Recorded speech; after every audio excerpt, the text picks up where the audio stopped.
Coming to the Hudson Valley Writers Center. As you can see, it's a tremendously beautiful venue on a tremendously beautiful day, and we're all blessed to be here. My name is Andrea Pollock, for those who don't know me, and I'm with the First Church of Christ Scientist Tarrytown, who is the host of this talk today. Without further ado, this wonderful international speaker and healer, Larissa-Snorek-Yeat.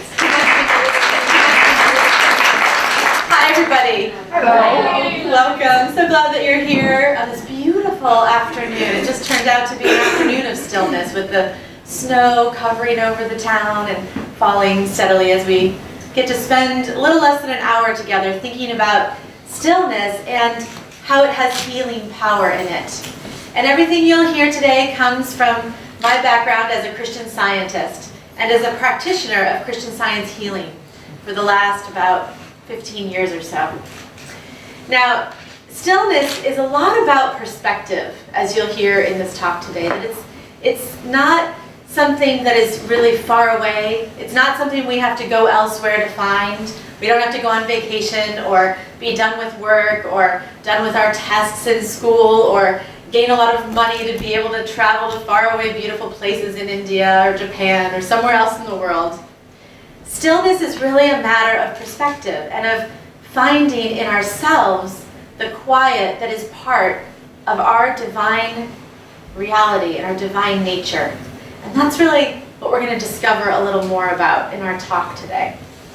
Now, as it's a matter of perspective, a couple of weeks ago, I was at a talk and I was reminded of a story that happened a couple of Christmases ago. And it was a man that had come to a Christian Science church on Wednesday night. And the Saturday before, he had been at the mall at the Christmas season doing some shopping. He had to go and get a present for somebody, as we often do in this Christmas season. And when he got to the mall, he was so overwhelmed by the crowds and the people and the no parking spaces and the noise and how busy it was that he just got there and he was so frustrated about it, he left and went home. Well, fast forward a couple days later, he's sitting in this Christian Science church service on Wednesday night. And these services are where people come and they hear readings from the two books of Christian Science, the Bible, and this book called Science and Health with Key to the Scriptures, which you'll hear more about today. And after the readings, people can stand up and share stories. And so this man was in this church service, and a woman stood up. And she talked about how grateful she was for going to the mall the previous Saturday. And finding that this mall, the same mall, was full of just peace and quiet, and everyone was in harmony with each other, and she was able to go and buy her gifts so quickly and easily, and she just felt like there was just so much love and harmony. Well, this man went up to her afterwards and said, "Was it really the same mall?" Well, it was. And he was just so struck by how it was about perspective and about the fact that this woman was bringing her stillness to the experience as she went. It wasn't that it was a 5-minute time difference. Nothing had changed in the mall from the time he was there to the time she was there. But there was a different outlook and a different expectation and a different priority. And that's really, I think, what it takes to discover that stillness within ourselves. That often the hardest part is just remembering to look for the stillness. So stillness is not something that you get from a place or even from an activity necessarily. It's something that each one of you has within yourselves already. And that it just takes sometimes our stilling our lives and quieting what's going on in our thoughts to discover that deep settled sense of calm that's within us. Now, as you listen today, I'm going to share with you a piece of advice that I got when I was a master's student in peace building years ago. And at one point, I was going on a weekend where I was going to be hearing some speakers and I was going to be going to a conference. And my professor said, "Now, Laurie, when you're listening this weekend, I want you to listen not only to what the speaker says, but pay attention to what your own heart is saying at the same time that you're listening. He said, rarely do people listen to their own heart speaking while they're hearing some particular speaker on a topic. And he said, that's the real message that you're looking for. And that's my message for us here today. That as we spend this time together, and as I share with you from my heart and my experience, I hope you hear your own heart speaking. And that's the real message that you came for today. So pay attention to that one, more than anything else. All right, so stillness. There's a story I heard a few years ago about a cellist and the square of Sarajevo. And it happened in 1992, and it's a true story. And on this particular day, this cellist walks into the center square of Sarajevo, and he puts down his cello case in a little chair, and he sits down and takes out his instrument, and he starts to play the instrument. And as the sounds of the cello fill the square, in the backdrop, there are artillery shells falling on buildings, and people are running for cover, because it's the start of the Bosnian Civil War. Now, this man doesn't just come to the square in the middle of the conflict and play his cello this one time, but he goes back every day for 22 consecutive days in the middle of the war to play music, to play his cello, because he wants to commemorate the 22 men, women, and children that were standing in a bread line and were killed at the start of the war. Now, this story so inspired me, so touched me when I heard it. And it just got me asking myself, what would it take to be able to go to a place where I'm feeling bombarded or threatened, or where there's a lot of chaos and a lot of destruction going on, and to bring that sense of stillness? How can each one of us, whatever might be bombarding our thoughts on a daily basis, hopefully we're not going to be in that physical situation in a war zone like that, but on any given day, with whatever might be happening in our lives, can we bring our sense of stillness to whatever situation we find ourselves in, whether it's the mall, or whether it's a family situation, or something in our community?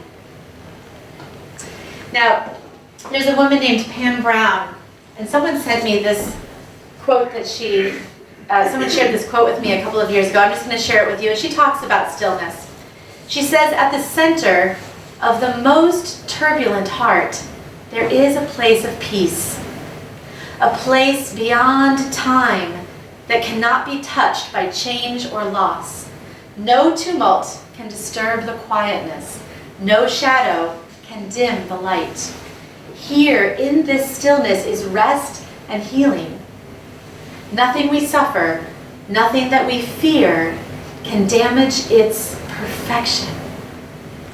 Now, that kind of stillness, the stillness that is already there, that nothing can take away, not past history, not a sense of loss, that no matter what kind of economic status we come from, or what background, or what our past history says, that we have that same divine right to a sense of peace and stillness. And the reason that that's true is because it's rooted in God, in a divine presence, in divine reality that's bigger than each one of us individually. And God in Christian Science is not a faraway being off in the sky somewhere that kind of comes down and sort of intervenes in our lives every once in a while. Maybe we're not sure why, or maybe we, did something good that particular day and deserved it, but other days we don't, and so we don't really hear from God.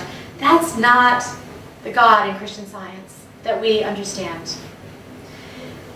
The God that Christian Science articulates is a God that's kind of like the sunshine. I'm not sure how we can translate it to the snow today, but we'll pretend it's sunny, and we'll just use the analogy of a sunny day. Because when the sun shines, it shines on all who are in its vicinity. It doesn't pick and choose who gets to deserve those rays, who gets to be blessed by the sun's warmth. It doesn't matter if it's a beautiful part of New York or a rough part of New York. All parts get that same equal blessing of the touch of those sun's rays. And that's what God is like. And it shines all the time. Even though we see the snowstorm, the sun's behind it. It's why we have light. And it's always shining. And it's the way that God's presence works as well. That each one of us is being touched every moment by that blessing from God, from divine light, divine goodness. That's what God is. It's a presence of divine goodness. Now, today we're going to have two main ideas that sort of set the stage for our talk. The first one comes from the Bible. And I said that Christian Science was based on two different books. The first one is the Holy Bible. And this idea comes from Psalms 46. Now, in this psalm, and again, these were psalms, and these were, back in the day, these were poems or songs written often by David, and sometimes put to music, but today we'll just look a little bit at this Psalm 46. It starts off talking about a turbulent world, where the mountains are shaking, and the rivers are troubled, and the mountains are falling into the sea, and everything's kind of in a sense of disruption. But then a little later in the psalm, it gets to this little statement that you may know, be still and know that I am God.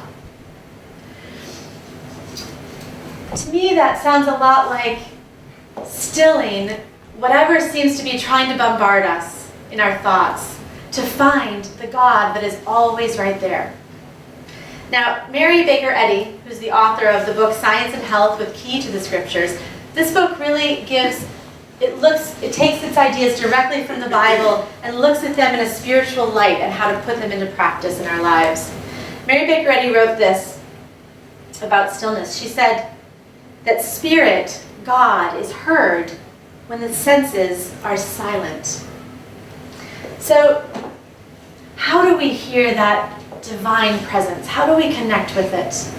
That it comes when distraction, when all the things that are pulling on us, whatever roles we might play in life, daughter, mother, friend, community worker, church worker, parent, teacher, whatever it might be, that when all of those roles and demands are quieted, that we start to see there's this other reality of spiritual existence that's right at hand, that we can tune into every moment. And there's this analogy that has helped me think about this. So I have a daughter who plays violin. And as a Suzuki violinist, it means that the parent goes to learn with the child over all of these lessons. So for almost a decade now, I've been going to violin lessons. I could probably play, although not very well. And the first thing you do when you go into violin lessons is that the violin needs to get tuned. Otherwise, the teacher could never get through all these lessons, right, with out-of-tune violins.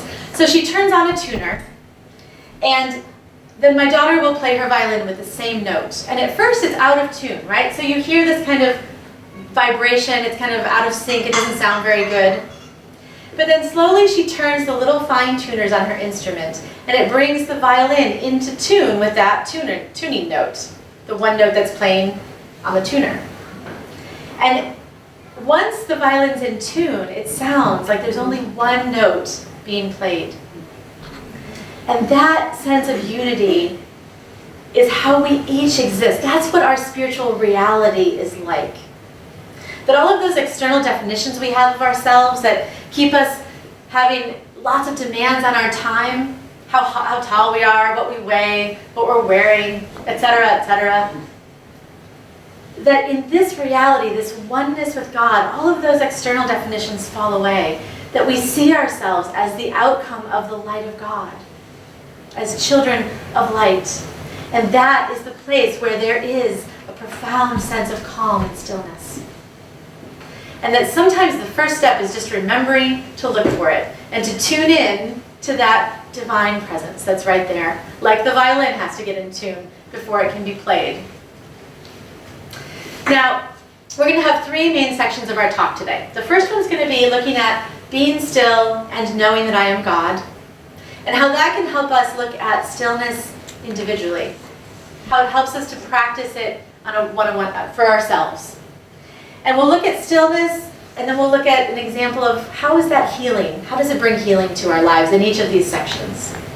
The second section we'll look at being still and seeking God, and how does that help us with relationships with others? And then the final section will look at being still and listening to our own heart. The Bible says, be still and commune with your own heart upon your bed. What that really means is to listen to your own heart speaking and to get quiet enough that you can hear that presence. Was that the train? Yeah. Oh. Wonderful. So, and the third section will look at how do we find stillness and peace in light of the world events that can try to derail us or feel like they're bombarding our thoughts on a regular basis. All right, so that's what we're going to get through in like a half hour. All right, you ready? Okay, here we go. So the first question in the first section here about being still and knowing God that helps us find stillness with ourselves. It helps for us to just establish, what does this look like? What does it look like to be at peace with ourselves?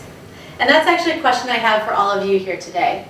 Just shout out a couple of characteristics that are coming to you. If I say to you, what does it look like when you know you feel at peace with yourself?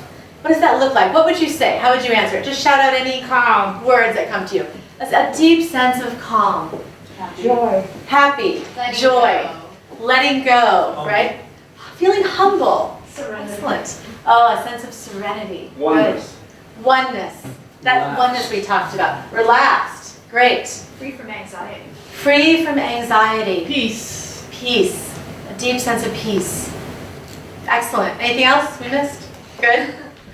I'll add to that some of what you all just said, that when we're free from anxiety, we're free from judgment when we're truly at peace with ourselves.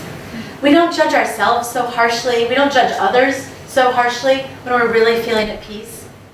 Another characteristic for me of being at peace is that we are less interested in the conflicts of others. That rather than rehearsing over and over those conflicts in the world or in a family or in our own lives, we just kind of lose interest. We're so calm and so peaceful. We don't need to keep rehearsing those things over and over and over. We just lose interest. And a third point that has been really important to me about peace with myself is that in those moments of stillness, I don't feel in charge all the time. And I think someone mentioned letting go, right? To me, that's what letting go is about, that I'm willing to let things unfold and see what happens, rather than feeling like I have to make everything happen. And I'll just share with you a little story that has illustrated that for me in my life.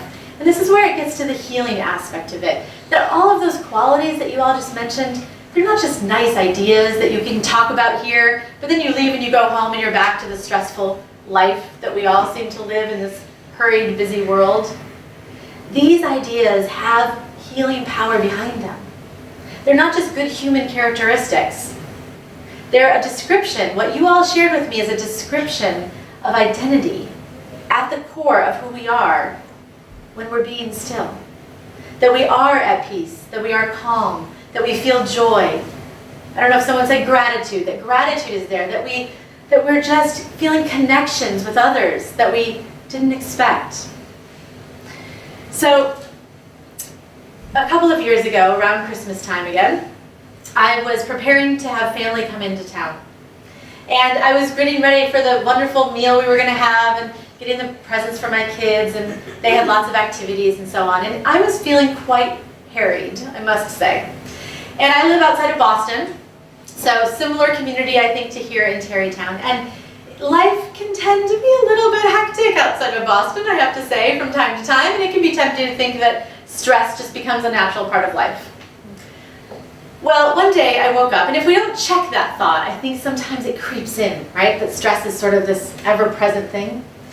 So one day, when I woke up, I had a lot of things going on to prepare for this holiday season, and I had a pretty stiff neck. I hadn't slept very well, and I had kind of this really painful crick in my neck. And as I do every morning, I start off my day by really getting myself calm and having very focused, meditative time with the Bible and the Science and Health book, and reading ideas and studying. And so I did that, and I was praying for myself. And I was expecting healing, that this pain would actually diminish and go away, as I had experienced in other areas of my life, throughout my life. But this particular day, my prayers were a little rushed, and they were a little bit along the lines of, "Dear God, I have so much going on today. Can I have a healing really quickly so I can get on with my day? I'm not recommending that prayer. And I realized at the end of the day when I went to sleep, and then woke up the next morning and had not slept very well again, and the pain was now even more intense, and my neck was now quite stiff, that this wasn't very effective, but I kind of approached it the same way, went through my day, tried to get stuff done, was in a lot of pain. By the next night when I went to bed and really wasn't sleeping, the third day when I woke up, this was really at the point now where I couldn't even take a step without shooting pains up the back of my neck. So I just was flat out. I said, I've got to stop. I can't even move right now. So I was flat in bed, and I just felt my whole being just yearning for that peace and that stillness that somehow had been eluding me for a couple of days in my prayers. And I started, as I lie there for hours, I started to find that as I started to quiet my senses and all those racing thoughts, I started to see what I had been doing in my prayer. That I had been kind of treating God as like a divine assistant. Like I was the CEO of my life and God was like my second in charge, right? Who kind of helped me along and got me through stuff. But at one point as I was realizing all of this, I heard a very clear message come to me. And the message was, I am the shepherd. Now, I puzzled over this for a little while, but what it came to mean to me was that I had to start embracing what it meant to be a sheep, rather than the shepherd itself. That to be a good sheep meant I had to follow, rather than feeling in charge about what was going on in my life. And so often when we feel in charge, all of these, it's like the opposite of stillness for me, right? It's sort of rushing around, trying to accomplish everything, and feeling like it's all literally on our shoulders. I started to realize some quite unpleasant thoughts I had been entertaining for a couple of days, or a couple of weeks actually, about how, this is a really big Christmas that we're planning, and gosh, if I ask anyone else to do this, it's just not going to get done as well as I could do it, so I just have to do this. I'm sure none of you have ever had that. And that was a startling one to uncover, that that's how I had been thinking. It was a little startling to realize that I had been thinking that I was in charge of everything, including in charge of praying in the right way to get a healing to correct the problems in my body. And all of this in chargeness had just ramped up to the point of where I was now in bed, not being able to move or get anything done. So when this idea came that there was one shepherd and it was not me, I had to also come to terms with my bias against being a sheep. I had grown up thinking that girls and people in general should be leaders and should be strong, which is true. But as a result, I thought the sheep kind of embodied the opposite of that. They were these followers. Sheep get a really bad rap, right? We don't aspire to be a sheep, we aspire to be that shepherd. But in this instance, what I realized was that in order to be an effective speaker or an effective parent to my 2 kids, or an effective spouse to my husband, or effective at projects that I had on my plate that day, I had to understand where the sense of responsibility was, and that it wasn't in me. That I had to understand how I was being shepherded so that I could shepherd all these things in my life effectively without feeling like it's depleting me. That our work is not intended to deplete us to the point where we flop in bed at the end of the day, exhausted, just feeling like we couldn't do any more and get up the next day to start it all over again. That our work and our lives are intended to feel like refreshment beside the still waters. That as we know that we are like those sheep that the Bible talks so much about in the Psalms, that we follow the one shepherd, that our work and our lives are designed to be a refreshing and still thing, not a frantic, harried, stressful thing. And that right in the middle of the most stressful moment, that is the moment to be still. Not when we're done with the activity, not when we get home from work, but right in the middle of our workplace. It doesn't mean we have to, sit on the floor and meditate or lie down, in the middle of our workplaces. But it does, I think, mean pausing and just stopping, even for a moment, even 3 minutes out of our day to be totally quiet and put away distractions and tune ourselves like that violin gets tuned, right, to that conversation with God, with divine love. The love that is universal like the sun and impartial, that's for every one of us. And that's what I was doing that day when I was in bed. That I started to feel that by understanding what it meant to be a sheep, that I was appreciating the qualities of being able to be receptive and trusting, and that I valued the following of the right idea of the shepherd. That I was willing, I had a willingness to let go of what I didn't have to be in charge of, and to see the way that it could unfold. And what happened was, the more I thought about these ideas and let go of all the arguments in my head about, but I have to do this, and I have to do this, and I'm in charge of this, and I'm responsible for this, and all that conversation, the more that I put that aside and just let it be for a minute, to understand the reality of that oneness that we were talking about with God, then I just felt my whole body physically changing. And my neck eased up, and I could turn it without excruciating pain.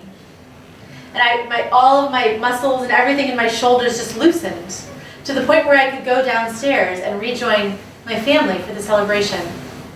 But I did so with this incredible sense of quiet stillness that I had not been thinking about probably the entire month of December. And so I didn't rush back in and take over. Instead, I went downstairs and I noticed the way that my kids had risen to the occasion and were starting to help out more than when mom is in charge of everything. I noticed the way that my husband and my extended family members were pitching in, and that there was this whole community that was beautifully working together in harmony that I was witnessing, that I didn't have to orchestrate or be in charge of. And it was such a freeing up of our role. And it has been a reminder to me since that experience that to not jump in and take charge before I know who's really in charge.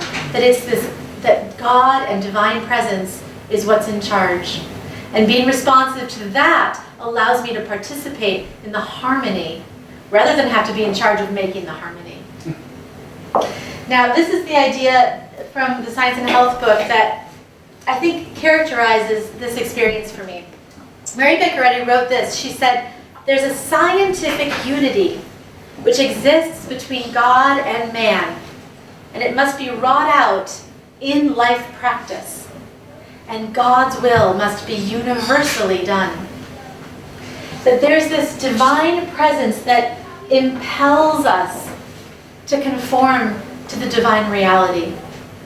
That it's not something we have to work up to or earn or try so hard to hold on to. It's a yielding to the reality that's already present.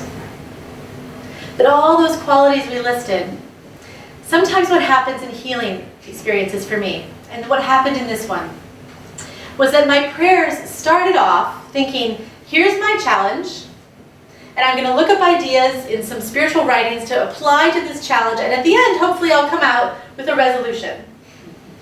It's like a problem-solving prayer model. But that was not effective, and that's not prayer as Christian Science defines it. That prayer is really a yielding to what already exists, and the prayer is what allows us to tune ourselves in, to align ourselves to what is going on in the reality that's all spiritual. The prayer is the listening, the quieting. It's less about talking than it is about listening. I spent 5 years traveling around different countries in Africa for some work I did about 3 or 4 years ago. And one of the things that a friend of mine told me when I got there is this little parable. And he said, "Laura, you know, we have 2 ears and 1 mouth for a reason." And I know for me that's been a characteristic that if I find myself talking in my prayer more than I'm listening, that needs a readjustment. So peace with ourselves, finding stillness, that it's about a discovery of the reality that already is present with us. That in the middle of the most harried, hurried, demanding day, that is right in the moment there where we can find stillness. in the middle of the busiest traffic jam, or the most demands on our time, that's the place to stop and tune into that stillness by quieting all of those thoughts and just focusing on the stillness. Just remembering that sometimes it's enough to tune us into what's going on in spiritual reality. Now let's look next at how this helps us with our relationships with others in part 2 here. So part 2 is about being still and seeking God. So the first one was about knowing God, and this is about really seeking God in our lives. Now, one way that this is described in the Bible is in Paul's writings. And he writes letters to the Corinthians and the Romans and the Philippians and the Galatians, and in all of these writings, he said something repeatedly. And he said this, he said, "You have the mind of Christ." Now, what does that mean to us today? Well, the Christ is not the man Jesus that did all these wonderful things for the short period of time that he was here on the earth. The Christ is the spirit of divine goodness that he reflected and embodied and lived in his life. That he was so clear on that unity, that scientific unity with God, that everything he did was an outcome of that unity. That he was so clear on that stillness and that peace that it just exuded from him, and people were attracted to that, naturally, to that attitude of stillness that he embodied. Now, when you hear those words, that you all have the mind of Christ, what do you think of? What comes up for you? Again, just shout it out. Anything particular? Consciousness. Consciousness. Sounds like you're Jesus. Right thought, exactly. Say it again. It sounds like you're Jesus. It sounds like you're Jesus? Yeah. Oh, the mind of Christ. Well, and so she said, it sounds like you are Jesus. Well, what it means to have the mind of Christ is that the same thoughts, the same consciousness that Jesus had when he was here, that he made him do all of those things he did. The healing and the ability to keep peace no matter what was going on. Even if, I'm sure trains didn't go by in Jesus' day, but no matter what else was happening around him that might have disrupted him, that he was able to maintain that sense of calm. Because he had the mind of Christ that wasn't his own, but that was this universal divine mind that was bigger than one person's. It wasn't his human mind. It wasn't the mind of that guy. It was him being aware of a timeless spirit of God that informed everything he did. And that timeless spirit of God's goodness is here right now today. We call it the Christ spirit in Christian Science. The idea of this Christ idea that comes to each one of us. And I think that's why Paul was able to say this, that you all have the mind of Christ. He didn't literally mean that they all had Jesus' mind. Someone said consciousness. Does anyone else have any thoughts? Anything else? What else comes up to you when you hear that mind of Christ? That you have it? Love. Kindness. Okay. Say it again. Intelligence. Power. Yep. The consciousness of good. Yep. Being conscious of good at all times. Still small voice. The still small voice. That Selfless. the mind of Christ is that still small voice. What did you say? Selfless. Selfless. Oneness. Oneness. Thank you. Satisfied. Satisfied. Certainty. Yes. Humility. Humility. Excellent. All of these qualities, the reason why we can see qualities in others is because we embody them ourselves. Have you ever noticed that? When you admire beauty in someone else, it's only because you have that beauty in yourself. When you see someone else and you think, oh, they're so calm, I wish I could be like that. It's because you have that calmness in yourself that's attracted to their calmness. So these qualities come from and have their origin in God. And that's why we can experience them here, just like Jesus showed us them through his example, through what he taught when he was here. That he taught us how each one of us can have that same approach to life. Now, life is often about practicing that. And maybe we don't always get it perfectly done, but the idea is that knowing that that mind is bigger than our own brains, our own thoughts, that it's a consciousness of unity that's bigger than one person, but that's right here present with each one of us. That sense of the Christ is a divine influence for good in our lives. And that divine influence has more power than anything outside. So, for example, when we think about our relationships to others, one of the words that often comes up when I think about this, or in my practice when people call for healing, is reaction. I reacted again to what he said or what she said. Oh, I just flew off the handle. I got angry again. I can't believe I made that mistake again. Oh, just every time we see each other, it comes up again. At Christmas, it's the same old story year after year after year. How am I going to cope? Right? There's this sense of reaction and that we're stuck in this pattern with different people where we can't get out of it. There's I think it's called Newton's Cradle. It's 5 little hanging balls, and you pull one on one side and you let go of it, and it hits the 3 in the middle, and then the other one on the other side, right? Isn't this called Newton's Cradle, I think? And and it's this constant reaction back and forth. And it can feel like we're stuck in that sometimes in relationships, and we don't know how to get out of it. But this idea of having the mind of Christ is what interrupts that process. That says that we don't have to get our information from what happens and what other people do or say. Which seems strange at first, right?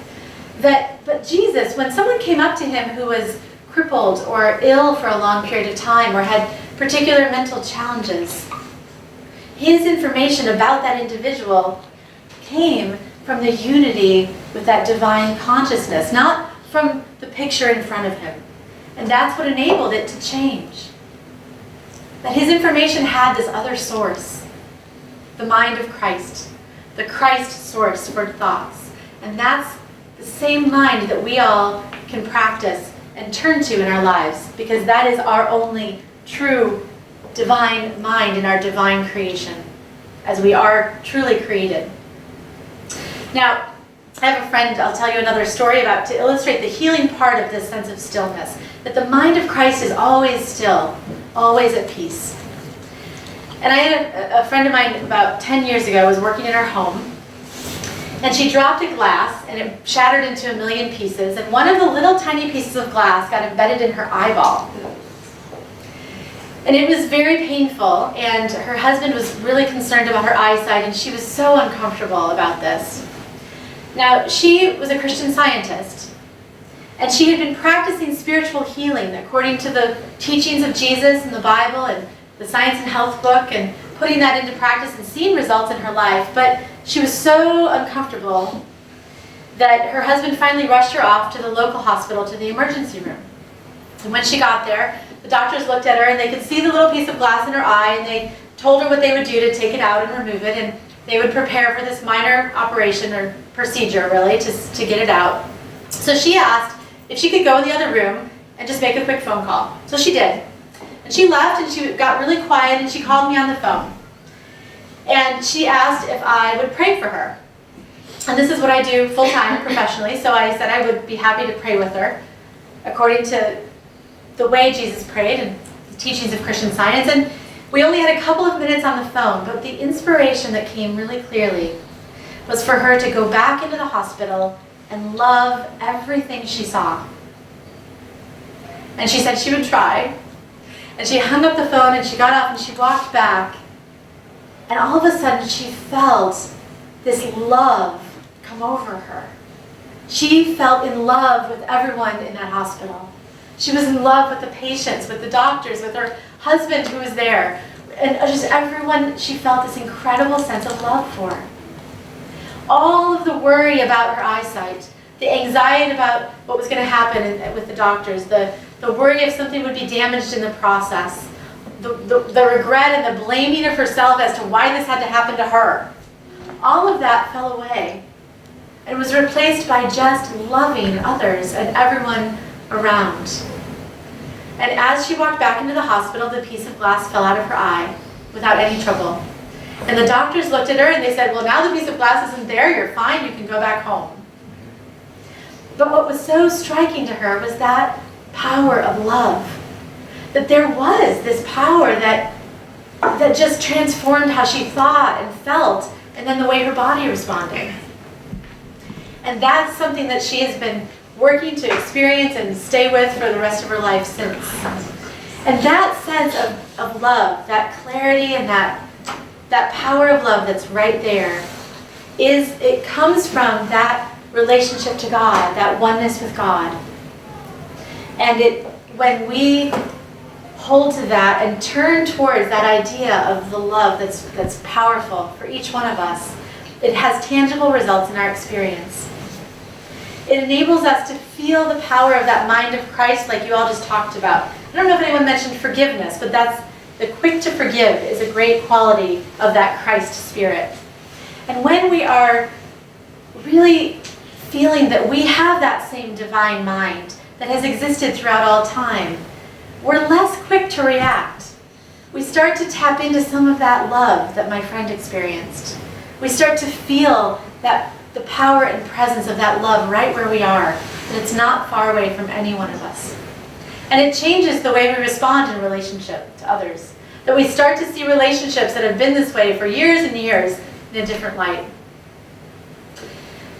My friend was realizing in that moment in the hospital this idea that Mary Baker Eddy writes about.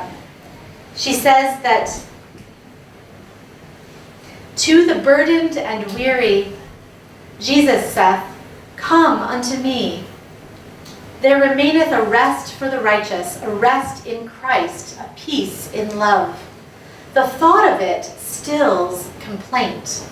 The heaving surf of life's troubled sea foams itself away, and underneath is a deep, settled calm." That as that heaving surf of life foams away, that we discover that deep, settled calm that's right there. Now, in the last section, let's just talk about how this applies to the world. To what we hear going on in the news, or things or developments that happen that may challenge us to know how we can feel like we're effective at making a difference. Or that we can affect any kind of change in places in the world where we'd really like to see something different going on. And in getting into this, I just want to talk to you a little bit about the founder of Christian Science, Mary Baker Eddy. She had an experience in her life where she was diagnosed with something incurable. She had had a very ill childhood and was quite weak physically, and the doctors had nothing else they could do for her. And at one point she was bedridden, and her friends and her family were preparing for her to pass on. They thought she was going to die. There was nothing else that could be done for her. And on this one particular day, she opened her Bible, and she started to read what she started to read what Jesus had done in healing people. And at that moment, Mary Baker Eddy felt this incredible power of love come over her, so that she got up out of bed and walked across the room and felt completely well. And she was so curious about what had happened to her. She called herself a scientific investigator to understand what was going on. She believed there was a spiritual law that undergirds our existence here. That it's not a random occurrence. That it's not random that you came here today. It's not random that other people may have heard about this. It wasn't random that she was healed and other people weren't. That there was a law that we can understand and put into practice. And she spent the rest of her life looking into what that is all about and how to understand God in a way that has a tangible result in our lives. And the result of it is her book and her writings.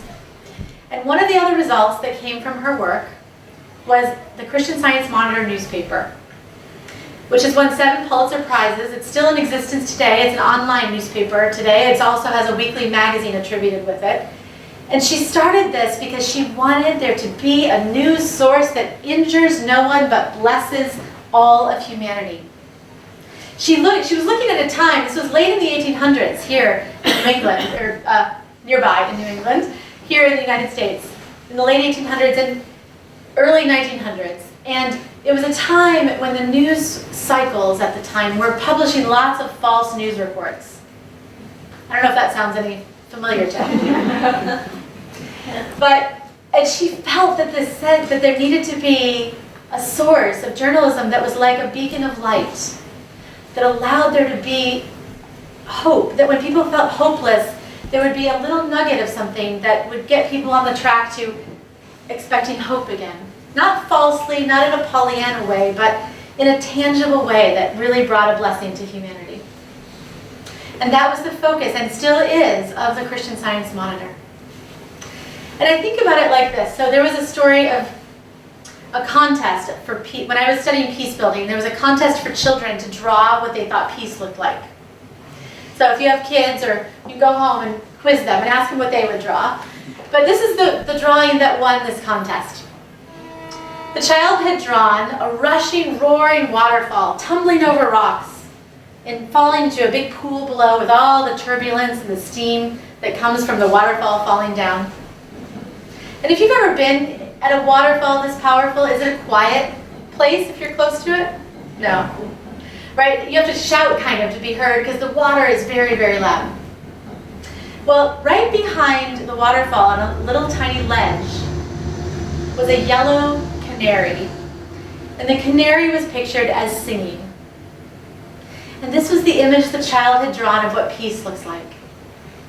That stillness is not about escaping from our environment, but about having the ability to sing despite the turbulence. And the Christian Science Monitor, as it was designed, was to be like that canary, to be a voice of hope and of peace and of goodness, that for those of us that really have a desire to see change in the world or goodness in the world, that it kind of puts us a step ahead of knowing that of being part of the solution. Because when we're all in that turbulence and sucked under by the waterfall, we're not able to help anybody else who comes and needs the help out of the waterfall, because we're trying to just survive ourselves. And that's what it's like sometimes, for me at least, when we get stuck in the news cycle and pulled down the current, or pulled under by the waterfall of all of the news coming to us. But if we can maintain that stillness that allows us to be on the ledge, which is what the Christian Science Monitor helps me do when I need to pray about the news, then all of a sudden those who are in the waterfall, we can help them out of it. And that's how change happens. That it starts first in the change in thought.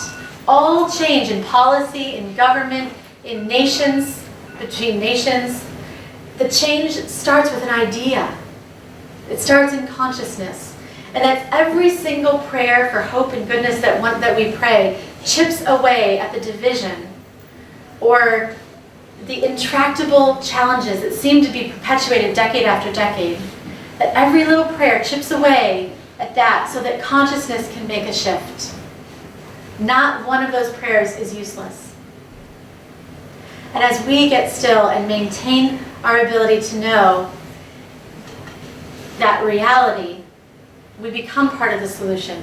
And in this last part, the idea we shared at the beginning was be still and commune with your own heart. Listen to your own heart.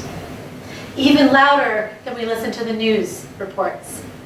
Or for me, sometimes that means taking a pause from this report and that report and listening to this on the radio when I'm driving, or listening to these people talk, to just have a few moments of quiet, to just really listen deeply.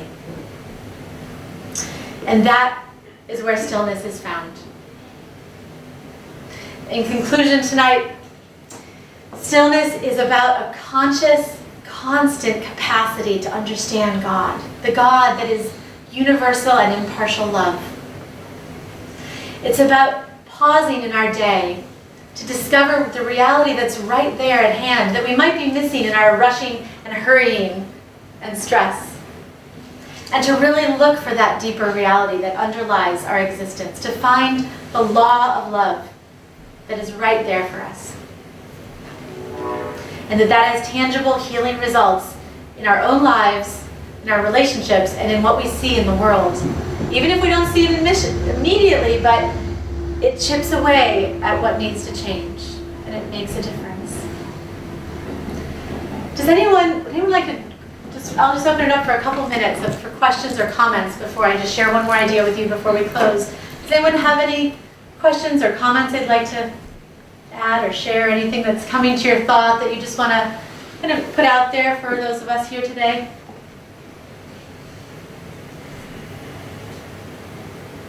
Anything at all coming to you? Questions? Clarifications of anything that you heard today? Well, do you have a, like, if you're feeling really rushed and crowded and everything, do you have like a technique? Like, what's the best way that you get really still? Yeah, she said. I know you've talked about this, but. Yep. Yeah. No, I'd that's. love to hear. Let's highlight that as a last point, right? Exactly. Okay. She was saying if when you're feeling really rushed or anxious or stressed, I'll add, or you're really hurried, is there a particular technique that helps you to get still? And I think there's lots of. I think that it's a great question for each of you to kind of leave with in a way of what might work for you. For me personally, what often helps is a couple of different things. We, in our family, take sabbaticals once in a while, but we're not teachers, so not that kind of a sabbatical, but a technology sabbatical. And what that means is that we put aside our devices and our computers and all of that, and we just turn them off briefly. Now, a couple of years ago, we used to do it for a whole weekend, which was quite radical in our family, actually. My kids would revolt a little bit. And the first few, maybe 6 or 10 hours of that weekend would be, gosh, you'd be thinking as parents, is this really worth it? Oh my goodness, we're gonna, is this, our whole family's breaking down? Should we just go back to the devices? But after, a period of time, all of a sudden there's this readjustment. And we start playing games again, and there's just this focus on the present moment that is so hard to find when there's so many distractions pulling us in so many directions. And I'm a person who loves to multitask. But recently, one other technique that has helped me is to monotask. To purposefully make myself focus on one thing and put aside everything else. And to see the depth that thought goes to in those monotasking moments. I think about how could Einstein have discovered the theory of relativity with 200 emails to check every day? Like, would that have happened, right? So sometimes I think it's about just pausing, taking that little sabbatical. And that could be a weekend, it could be 5 minutes. For me, it's about turning off the radio for a moment when I get in the car after I've dropped my kids off and they're at school and now I've got to rush back and do 500 things, to just be in the car and take that 5 moments of absolute quiet and really deeply listen. So there's lots of technique, I think, and maybe you all have some that works for you, to just bring you into that present moment right where you are. Noticing the little things is another one that I do, to really notice the little evidences of good around you. I had a friend who lived in the middle of Chicago, in the busy city, in a big high-rise, and she had moved from a place with beautiful nature in it, up in northern Wisconsin. And so she was feeling a little out of sorts about being in the city and feeling like there were trains and there were subways and there were cars everywhere. And, there was too much noise and she couldn't find any nature. And then one day, she noticed a bird song in the middle of the city of Chicago. And the whole day, she just kept thinking about gratitude for that bird song. And it was like her entire demeanor shifted. Remember we talked about perspective being about stillness? That her whole perspective changed on what Chicago living was all about. So she was starting to notice the moments of nature that were right there in the city. Lots of different techniques. I'm sure you have some yourself. Thank you for that question. Anything else? Any other questions or comments before we end? Yeah. Interesting thought.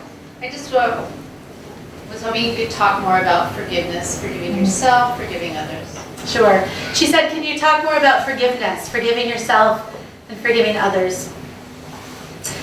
There's a story I sometimes share in thinking about that mind of Christ that we talked about and forgiveness being part of it. And it's about my sister.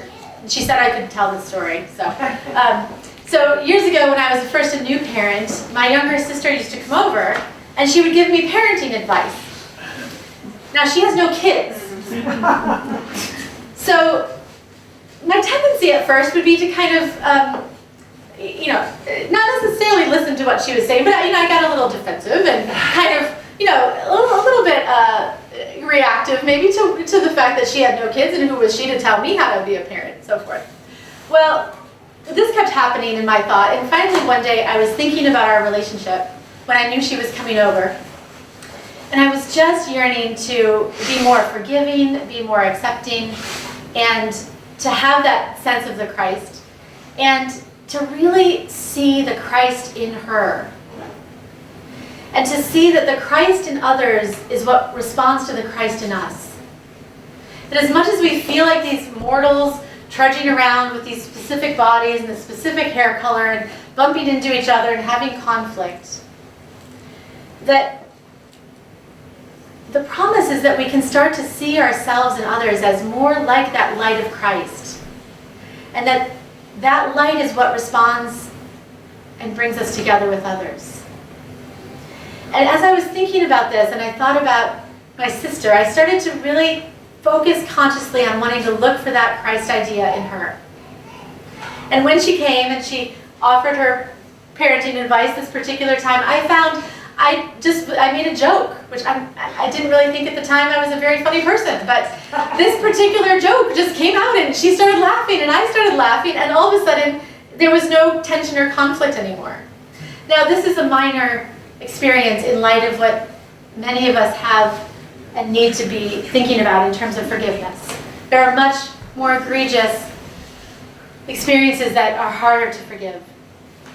But what I do know is that when we commit to seeing those qualities of Christ in ourselves, and we demand to see a quality of Christ in another person, what happens is that we start to see them differently, no matter how badly behaved they are, no matter how much their behavior justifies our feelings about how awful they are, no matter how much past history or series of abuse or whatever it might be that the person has perpetrated.